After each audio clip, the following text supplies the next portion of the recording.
বয়স প্রায় ৭০, তবুও অবিরাম লড়ে যাচ্ছেন জীবনযুদ্ধে। প্রতিদিন সকালে সাইকেল নিয়ে বের হন গাছ ছাঁটানোর কাজের খোঁজে। কাজ ফেলে হাতে দা নিয়ে উঠে পড়েন গাছে গাছে। এরপর এক এক করে ছাড়তে থাকেন ডালগুলো। কিশোরগঞ্জের কটিয়াদী উপজেলার জালালপুর ইউনিয়নের মধ্য ফেকমারা বড়বাড়ি গ্রামের বাসিন্দা হাবিবুর রহমান হাবু। কোনোদিন কাজ মেলে তো কোনোদিন কাজ না পেয়ে মলিন মুখে তাকে ফিরতে হয় বাড়িতে। জীবনের দুঃখ চাপা রেখে ঝুঁকিপূর্ণ কাজ করে কোনো রকমে চলছেন এই বৃদ্ধ। তবুও মিলছে না সরকারি সহযোগিতা। বয়স্ক ভাতা লাগি তো সবাই কইলাম, কিন্তু ওই মেম্বার সাহেব কইছি কতে বয়স হচ্ছে না, মেম্বারে কইলাম আচ্ছা দেখবাম না কয়ে আমি যাইতেছে বুঝো দুনিয়া তবু তা ঘুষ খাওয়াও আর কোনো কিছু নাই। বৃষ্টির দিন তাহে যদি কাম থাকে না।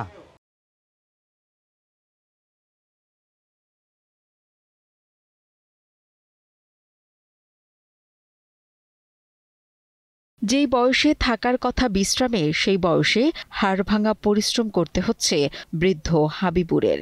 ভিক্ষাবৃত্তি নয়, পরিশ্রমেই পেট চালান তিনি। তার জীবনের কষ্ট যেন আবেগী করে স্থানীয়দেরও। কষ্ট থেকে পরিত্রাণ পেতে সরকারের নিকট বয়স্ক ভাতা কিংবা একটা চাকরির সুযোগ করে দেওয়ার অনুরোধ জানান এলাকাবাসী। আমাদের সরকারের কর্তব্য আছে ওনার একটা কাজ দেওয়া বা ওনার একটা বয়স্ক ভাতা সরকারি কাটমার দেওয়া উচিত আছে।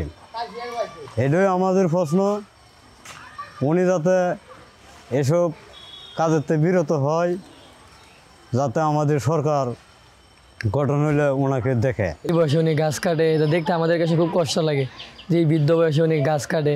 কারো কাছে এমনি হাত পারে না, যদি কেউ কিছু টাকা দেয় তাহলে উনি নেই। মানে আমাদের উচিত যারা সমাজের মানুষরা আছে তারা যেন ওনাকে সহযোগিতা করে। বৃদ্ধ হাবিবুর রহমান অনলাইনে আবেদন করলে তার বিষয়ে প্রয়োজনীয় ব্যবস্থা নেওয়া হবে বলে আশ্বাস দেন কিশোরগঞ্জ উপজেলা সমাজসেবা কর্মকর্তা। যে অনলাইনে আবেদন থাকা সাপেক্ষে বরাদ্দ আসলে বা বরাদ্দ পাওয়ার পর হচ্ছে বিধি মোতাবেক যে ইউনিয়ন কমিটি প্লাস উপজেলা কমিটি যেভাবে অনুমোদনের মাধ্যমে হচ্ছে বাচ্চা নেওয়া হয়। তো উনি যেহেতু অনেক বয়স ৭০ বছর প্লাস হয়ে গেছে,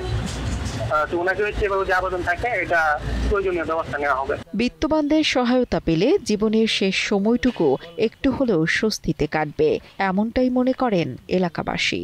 সাইদুর রহমান নাইমের পাঠানো তথ্য ও ভিডিও চিত্রে ডেস্ক রিপোর্ট, কালের কণ্ঠ।